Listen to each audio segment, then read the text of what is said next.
Ang mga short horror stories na maririnig nyo ay mga totoong karanasan o mga first-hand experience ng ilan sa mga kakilala ko.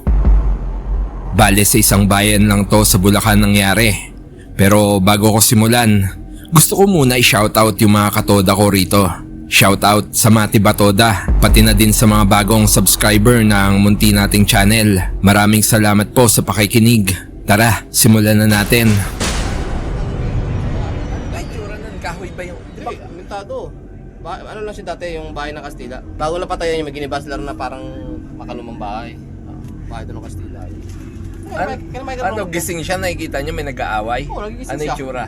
Kasawa, paras ng puti. Itago mo na lang ako sa pangalang Marvin, parang RJ. Medyo matagal nang nangyari to. Ito yung panahon na nakatira pa kami sa compound na pagmamay-ari ng biyanan ko dito lang sa Bulacan. Nakapwesto yon sa bandang bungad ng bayan, malapit lang sa MacArthur Highway. Binubuo yon ng ilang magkakatabing bahay na apartment type na merong ikalawang palapag. Bale, halos lahat ng nakatira sa compound na yon kamag-anak lang din. Ayon sa kwento, merong nakatayong bahay Kastila sa lugar na yon dati, bago dinemolish para tayuan ng bagong unit. At isa nga sa mga unit na yon ay tiniran namin. Nung mga panahon na yon, may mga usap-usapan na talaga na merong nagpapakita, lalo sa pangalawang palapag. Kaya nga kahit maganda yung mga kwarto sa taas madalas walang nagtatangka na matulog doon. Yung tiyuhin kasi ng asawa ko sa tuwing nag-iinom, dati natutulog doon sa second floor.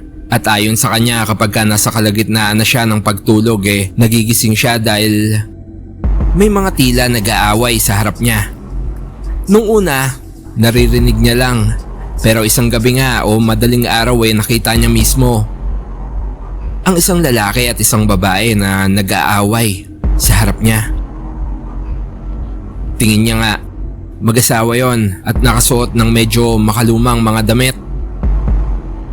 Di niya maintindihan yung pinagtatalunan nito. Ilang beses pa nga na naulit yon pero since hindi naman nananakit pinabayaan niya lang. Nung una nga tingin ko baka namamalikmata lang si Tio o baka nananaginip hanggang sa ako na nga mismo yung nakaranas ng kababalaghan sa compound. Ito ko talaga sa may bintana. Araw pa yun ha. Bintana parang nakalutang. Pero hindi ko alam na walang tao sa bahay na yun. Unang beses nga ay yung isang normal na tanghali na lumabas ako ng bahay. Pero bago nga ako lumabas ng gate ng compound, napansin ko yung isang hipag ko na nakatingin sa labas. Bale, nasa loob siya ng bahay nila at nakatingin mula sa bintana. Nakahiga siya na patagilid at nakatukod pa nga yung kamay sa ulo niya. Nananatili lang siyang nakatingin sa labas at tila nakangiti. Ngiti na parang nakakaloko. Binaliwala ko na nga lang dahil sa tingin ko wala namang kakaiba ron. Pero nung bandang hapon nga, nung makausap ko yung asawa ko, bigla niya na lang nabanggit na kung paano kaya uuwi sila hipag bukas, walang magsusundong sasakyan. Nung narinig ko yon, nagulat ako. Ininsist ko pa na nakita ko siya sa bahay nila nung tanghali. Kako, tinanguan ko pa nga. Nagtaka siya sa sinabi ko pero pinaalala niya sa akin na, "Diba, umaga pa nga nung umalis sila? At sa katunayan wala ngang tao sa bahay nito hanggang bukas." Kinilabutan ako. Dahil doon ko lang din naalala na oo nga nakita ko nga sila na umalis nung umaga. Kinabukasan nga, mas lalo pa nga akong nangilabot nung nadaan ako sa bahay nila nung nakauwi na sila. Pagpasok ko kasi, napansin ko na masyadong mataas yung bintana para may makahiga ng patagilid sa gilid nito. Wala ding platform na pwedeng higaan. Doon na nga ako naging aware na baka meron talagang paranormal na bagay sa lugar na yon. Ginaya niya yung pinsan ng pamangkin ng asawa ko. Pero wala pala doon. Nalaman ko di huli na. Isa pa ngang nagpasigurado sa akin nung minsang nakita ko yung pinsan ko na doon nakatira sa compound. Sa tanda ko nga tanghali din yon. Pinapagalitan niya yung anak niyang bata habang may isa pang bata na nakatayo sa likod ng anak niya. Bale, 2 bata yung nasa harap niya nun. Yung anak niya mismo tsaka yung nasa likod nito na anak naman ng isa ko pang pinsan na batang lalaki rin na itago nyo na lang sa pangalang Buboy. Nakatingin si Buboy kay Insan ng masama, parang nanlilisik pa nga yung mata habang pinapagalitan ni Insan yung anak niya. Bale hindi ko naman na narinig kung anong dahilan at kung bakit niya pinapagalitan. Bale normal lang din naman sa tingin ko. Hanggang sa nung gabing yun nakasalubong ko nga siya kasama yung anak niya. At nabanggit ko na, "Insan, andyan na pala sila Buboy. Kailan pa sila nakauwi?" Tanong ko sa kanya.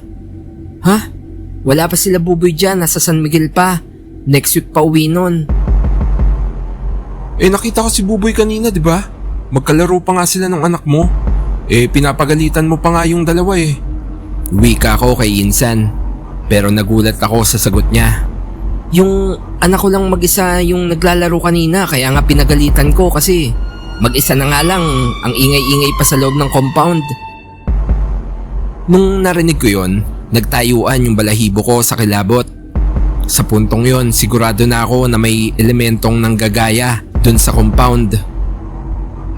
Pero buti na nga lang, kapag nakakakita ako huli na kumbaga, hindi na ako natatakot kasi last ko na nalalaman na kababalaghan pala yon. Bukod sa mga sarili kong karanasan, bale, madami pang nangyaring katatakutan dun sa compound na yon. Pero isa pa nga sa tumatak sa akin nung may bagong lipat. As usual, picture-picture sila after mag-ayos ng gamit. Nang tila magkagulo, dahil meron silang nakuha ang hindi dapat kasama sa larawan. Babaeng nakaputi. Mahaba ang buhok nito at tila masama at palalim yung pagkakatingin. Makaluma yung damit niya na suot na parang barot saya na dirty white. Wala yung bandang paa nito at parang lumulutang. Sigurado kaming hindi siya taga dun sa compound. Nakapwesto siya sa gilid lang ng terrace ng isang unit. Sobrang nakakakilabot. Bale, madami pang ganong pangyayari sa compound pero lumipas nga yung panahon. Medyo nakasanayan na nga lang namin. Hanggang sa nabenta na nga ng biyenan ko yung lupa na yon. Sa ngayon, may nakatayo na branch ng sikat na convenience store dun sa pwesto. Paminsan-minsan, napapaisip na lang ako since may mga crew yun na panggabi. May nakikita din kaya sila? Bale hanggang dito na lang yung kwento ko tungkol sa compound. Yung sa may tumatawid, bale ikaw na lang yung bahala magkwento parang RJ. Idagdag mo na lang dito. Guys, bale, yung napakinggan nyo ngayon na kwento galing mismo sa katoda ko na tawagin na lang nating Marvin. Pero bago ko idagdag yung isa pa niyang kwento, i-share ko lang yung isang pangyayari dito sa sinasabi niyang dating kinatatayuan ng compound. Nabanggit niya na convenience store na yon, 'di ba? Bale, alam ko kasi kung saan yun mismo. At lately nga lang, tingin ko mga 3 months pa lang yata yon. Nagkaroon ng aksidente sa harap mismo nung store na yon. May kalsada kasi sa harap tapos nung time na yon traffic.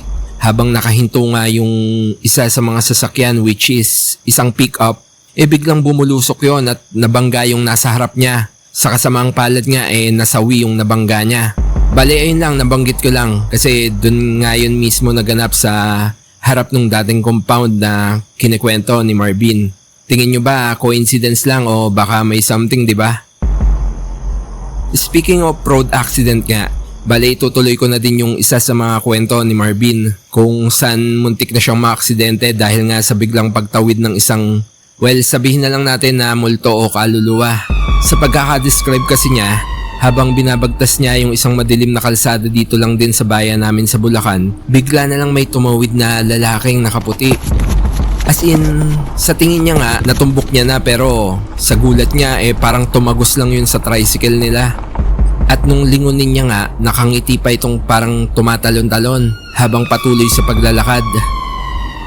Bale guys, mabanggit ko lang na etong lugar na yon o kalsadang parte ng bayan namin sobrang dilim talaga doon. Ilang aksidente na nga yung naganap doon tsaka may mga kinuha na ding buhay. Kaya usap-usapan talaga na merong something paranormal dyan sa bandang yan. Kaya kung madadaan kayo dito sa bayan namin, lalo sa mga madidilim na kalsada mag-ingat kayo. Lalo at madalas may lubak sa mga kalsada ng Bulacan. Bale, ayun lang. Sana kung sakaling may kwento din kayong katatakutan, lalo sa bayan nyo, share nyo naman dito sa Batang 90s Horror Radio at ikikwento natin yan. Babasahin natin yan. Hanggang dito na lang muna. Salamat sa pakikinig.